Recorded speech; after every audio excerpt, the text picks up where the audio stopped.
વધુ સમાચારમાં વાત કરીએ તો અયોધ્યા નગરીમાં ભવ્યાતિ ભવ્ય પ્રભુ રામ ભગવાનની પ્રાણ પ્રતિષ્ઠા સંપૂર્ણપણે સમાપ્ત થઈ છે.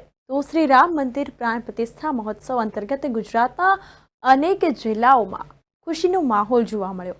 સાણંદ, વેસાવદર, ગળતેશ્વર, ઉપલેટા સહિત ગ્રામ્ય વિસ્તારો તેમજ શહેરી વિસ્તારોમાં વિવિધ કાર્યક્રમ યોજાયા હતા.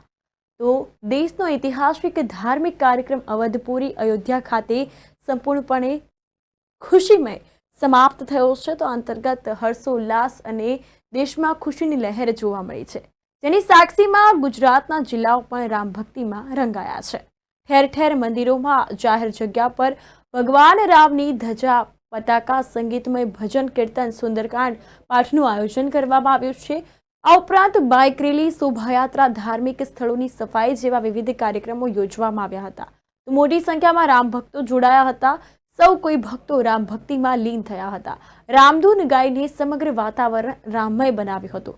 500 વર્ષના લાંબા સમયગાળા બાદ પ્રભુ રામ પોતાના જન્મસ્થળે પધાર્યાથી ખુશીમાં ઉપલેટા, સાણંદ, ગળતેશ્વર, વિસાવદરમાં ખુશીની લહેર જોવા મળી.